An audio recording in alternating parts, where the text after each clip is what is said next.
Well, hello, Mount Tabor family, and good morning and welcome. Welcome to another Monday morning Devo as we dive deeper into yesterday's message. And believe it or not, we were in the 5th week of our sermon series, actually our church-wide series, The Story of Jesus. And this past week, even though it was Palm Sunday, we actually looked in the sermons at the cross, at the atonement, at Jesus' sacrifice, and what that sacrifice meant for us. In this particular week, on Maundy, Thursday, we'll look again at the Last Supper. And on Good Friday, we'll look at the cross through reflections of Scripture and music. But yesterday, we went a little deeper into the theology of the cross, what's actually happening on the cross, and why it's so important. And in the lower story, we found sin and separation, that we are sinful, and because of our sinfulness, we are separated from God. In the upper story, God's work through Jesus Christ coming into the lower story, we found holiness and love.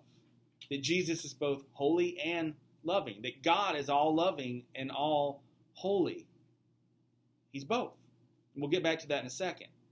And then our story, because of Jesus' work and our accepting of Him, is forgiveness and reconciliation. Forgiveness of our sin and reconciliation to God, no longer separated. But I want to focus a little more deeply this morning on the whole holiness and love thing.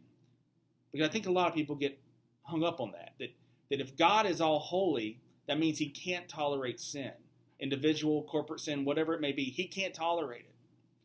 But if God is all loving, He doesn't want the sinner to perish. He wants the sinner to turn. He wants the sinner to get back on track. He wants to save the sinner. Well, enter Jesus Christ. Right? And I wanted to read a quotation to you today from a man named Thomas Oden. Thomas Oden was a famous Wesleyan scholar, passed away rather recently, and he was obsessed with the early church fathers and also, of course, John Wesley. But he has a quotation that I absolutely love that deals with this issue of holiness and love. And he says this. He says, God's holiness without God's love would be unbearable. That if you just had God's holiness without God's love, we couldn't bear it because we are not holy and God is all holy and it would be too much for us to take. God's love without God's holiness would be unjust. That if God didn't have a holy side and was only loving, then the injustices in this world would never be corrected. But then he says this. He says, God's wisdom found a way to bring them congruently together. It involved a cross. That on the cross, we see Jesus taking on the sin of the world. And on the cross, we see a God who loved us so much, as Scripture said, that He sent His one and only Son, so that we may be saved, so that this sinner may get on the right track, so that injustices, right, might be corrected. The cross symbolizes all of that. Now, we could debate the atonement theories here and there. And in fact, in the leaders' guides this week, there were actually different images of the atonement theory, meaning the different kind of understandings of what actually is happening on the cross. Different theologians and church fathers throughout the years trying to understand what's going on.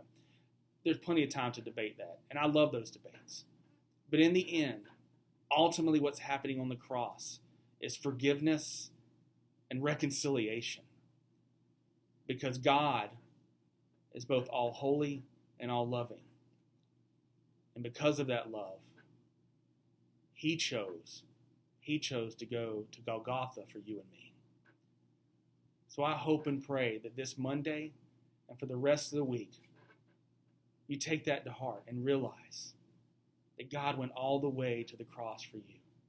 And because of that, whatever you've done in the past and wherever you have been, it doesn't matter.